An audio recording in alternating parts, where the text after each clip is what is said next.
Hey y'all, I'm back. So, Black History Month Story Time Part 6.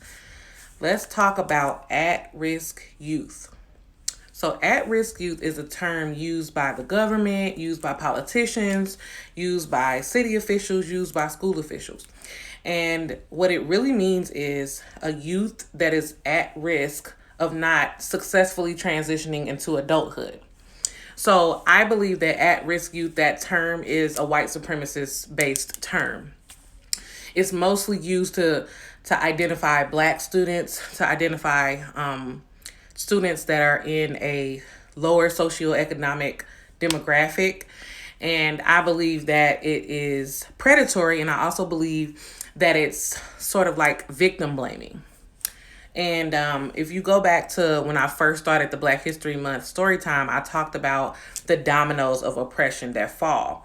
And the dominoes of oppression are what I believe are the reason for police brutality, mass incarceration, and all the racial issues that we see every single day. So, when it comes to that first domino, let's talk about quote unquote at risk youth. So, when you're calling a child who is innocent and who is new to the world and saying that that child is at risk, and the definition says that this child is not going to successfully transition to adulthood, you're already stigmatizing them before they're adults, before they're 18 years old. So, what I like to say is don't use the term at risk youth. I say that the city, that the state, that the school is at risk for failing that youth. So, that's kind of the different mindset that we have to be in. So, an example is we have schools in St. Louis and we have schools in Kansas City that are defunded. So they receive less funding than other schools. These schools, the schools that are defunded and have been defunded since 2008, are top candidates to lose accreditation. So when your school loses accreditation, you are basically dooming all the kids in that school to not be able to get into college. So you're kind of you're cutting them at the knees. So when the government, like in Missouri, Governor Parsons, I think is his name. I don't know why I'm getting mixed up with his name. But the governor cut, I think, $133 million from the public funding. And so the kids that specifically are hurt from that cut are kids, either black kids or kids from a lower socioeconomic status. And so basically what he did is he ensured that those kids would be further deemed at risk. Another thing is they call them at-risk youth because they are in a neighborhood that could quote unquote be seen as dangerous or violent.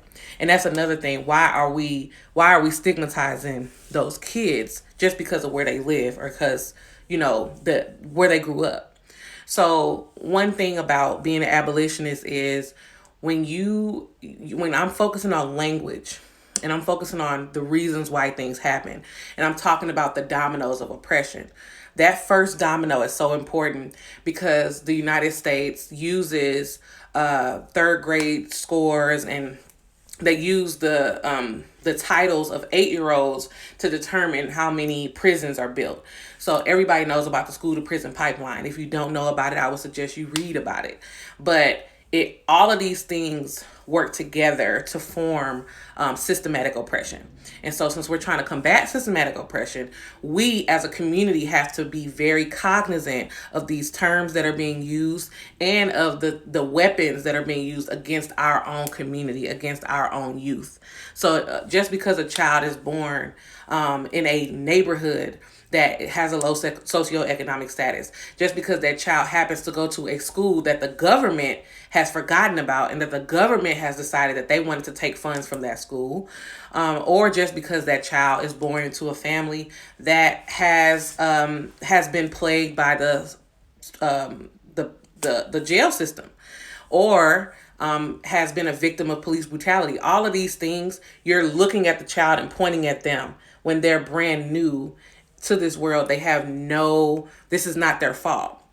So I like to point that finger back to the people pointing the finger at those children and say, number one, these kids are not at-risk youth. These are children who have been seen as last and have been deemed unimportant by their own government, by their own school system.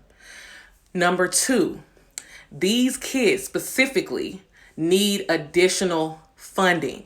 They need specific programs.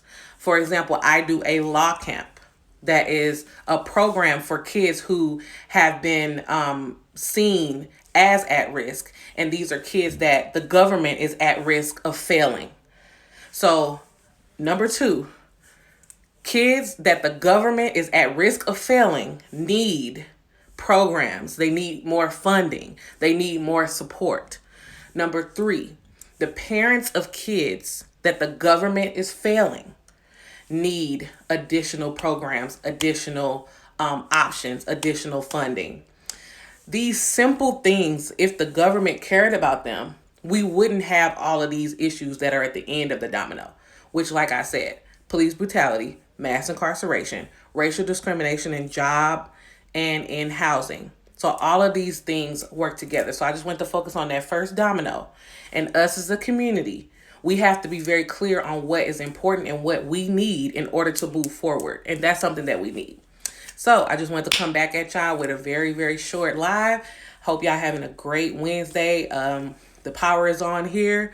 Yesterday it was crazy with the power being out, but we made it through. So hope y'all have a great day. Bye.